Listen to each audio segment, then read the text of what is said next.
हर हर महादेव, श्री शिवाय नमस्तुभ्याम। आपने हमारे शॉर्ट वीडियो में देखा होगा कि उद्यापन की सारी सामान, हमने ज़रूरी सामान आपको बताया था। अब आगे की पूरी संपूर्ण जानकारी हम आपको देते हैं कि क्या क्या सामान चाहिए होता है। वैसे तो चारों व्रत में एक जैसा सामान चाहिए होता है, बट श्रीफल इसमें बहुत ज़रूरी होता है। उद्यापन के समय मंदिर में जाके संपूर्ण पूजा करी जाती है। सारे सामान हम आपको दिखा चुके हैं, क्या क्या सामान आपको चाहिए होता है।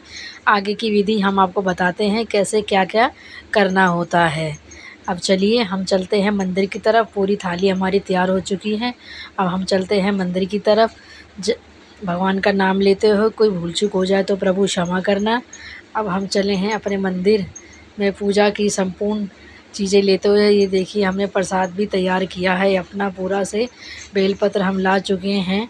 अब हम जा रहे हैं मंदिर में अपने उद्यापन का समापन करने। चलिए अब चलते हैं मंदिर की तरफ। हर हर महादेव, श्री शिवाय नमस्तुभ्यम।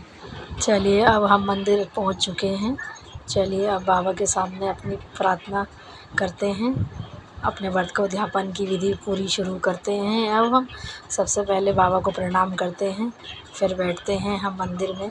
सबसे पहले पंचामृत से स्नान कराते हैं हम। अगर आपके यहाँ पंचामृत से स्नान ना हो तो आप छींटे भी दे सकते हैं। हमारे यहाँ होता है तो इसलिए हमने पंचामृत से स्नान कराया है पहले। अब हम शुद्ध जल से बाबा को स्नान कराएंगे ताकि बाबा जी स्वच्छ हो जाएं। अब मैं जो पीतल के लोटे में जल लेके आई हूँ, अब उससे बाबा को अच्छे से जल चढ़ाएंगे हम। चलिए श्री शिवाय नमस्तुभ्यम, श्री शिवाय नमस्तुभ्यम। जल चढ़ा रहे हैं बाबा को। आप देख रहे हैं हमारे यहाँ शाम को जल चढ़ जाता है। किसी किसी मंदिर में बाबा का श्रृंगार हो जाता है तो जल नहीं चढ़ाने देते हैं। अगर हमारे यहाँ हो जाता है तो हम कर रहे हैं। अगर आपके यहाँ ना हो पाए तो आप छींटे भी दे सकते हैं। अब हम चलते हैं अपने भोग प्रसाद बाबा को भोग लगाने की तैयारी। अपने दिए जो 6 दिए हम घर से लेके आए हैं उसमें से हम 5 दिए प्रज्वलित करेंगे और 1 दिया अपने घर लेके जाएंगे। चलिए अब हम कर रहे हैं तैयारी। और जितना भी सामान सुबह की थाली में हमारा बचा हुआ रह गया था वो संपूर्ण हम चढ़ाएंगे बाबा को। पहले हम बाबा का श्रृंगार करेंगे, त्रिकुंड बनाएंगे बाबा के, अच्छे से बाबा को तैयार करेंगे। उसके बाद हम पूजा का सामान एक एक करके सब चढ़ाएंगे बाबा के ऊपर। ये देखिए हम बाबा का श्रृंगार कर रहे हैं, त्रिकोण बना रहे हैं, ओम बना रहे हैं, जिससे हमारे बाबा और बेहद सुंदर हो जाएंगे।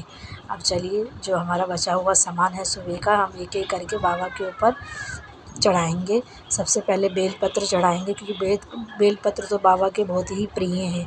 बेलपत्र पे आप ओम बना सकते हैं या उन्हें तिलक करके भी बाबा पे संपूर्ण एक साथ चढ़ा सकते हैं। मैंने सुबह की पूजा में 5 बेलपत्र चढ़ाए थे, इसलिए मैं शाम को ही 5 बेलपत्र चढ़ाऊँगी। जैसे आप 4 व्रतों में करते आ रहे हैं सेम आपको वैसी ही पूजा करनी है 5वें सोमवार को भी।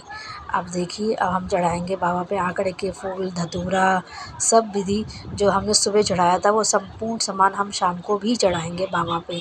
भांग के पत्ते, धतूरा, आंकड़े के फूल, मूंग की दाल के दाने, जो जो हम लेके आए हैं, जो हम रोज़ लेके आते हैं सोमवार के व्रत में, वो हम संपूर्ण बाबा के ऊपर भेंट कराएंगे। अब चलिए हमें दिए प्रज्वलित करते हैं। 5 दिए जलाने हैं हमको, 1 दिया घर लेके जाना है, इसलिए आराम से बाबा से संपूर्ण आरती। अब हम प्रसाद के 3 हिस्से करेंगे। 3 हिस्से वहीं बैठे बैठे आपको करने हैं, घर से करके नहीं ले जाने हैं।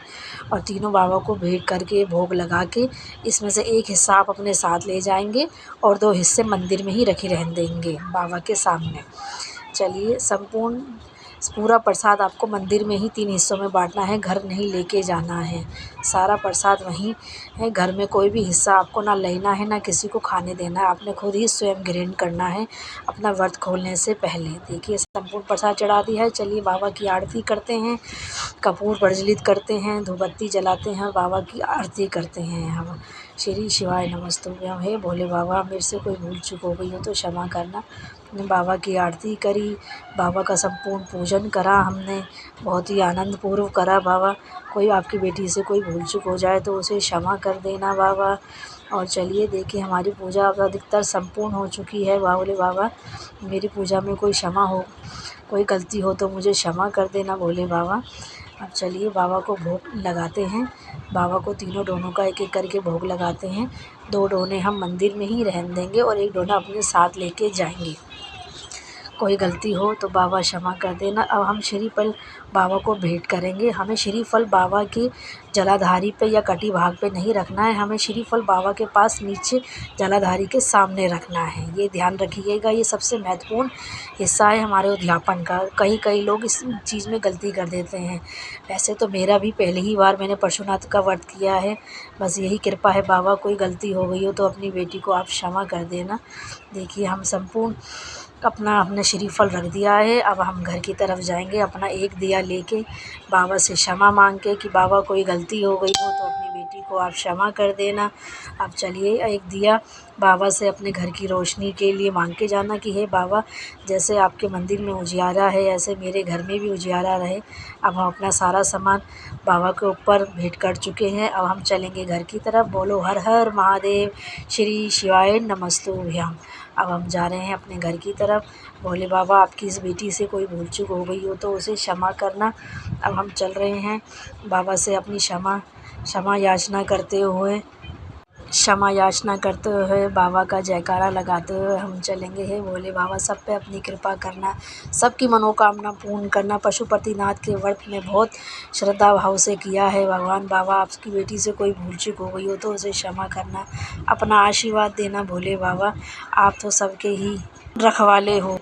चलिए इस तरह हमारा हुआ पशुपतिनाथ व्रत का उद्यापन। और जो छठा दिया हम मंदिर से लेके आए वो अपने घर की दहलीज पे जला के अपने घर में प्रवेश करेंगे। प्रभु से हर भूल चूक के लिए माफ़ी मांगेंगे। चलिए अब अपने घर में चलते हैं, अपने मंदिर की ओर। मंदिर में भगवान से कुछ भूल चूक हो गई है उसके लिए क्षमा मांगेंगे। हे प्रभु, हमारे व्रत संपूर्ण, हमारी मनोकामना पूर्ण करने का हमें आशीर्वाद देना। हे भोले बाबा, हमसे इस व्रत में कोई भी भूल चूक हो गई है तो हमें क्षमा करना। ये है मेरे घर के बाबा। जय श्री शिवाय नमस्तुभ्यम। हर हर महादेव। हमारी वीडियो को लाइक करें, अपने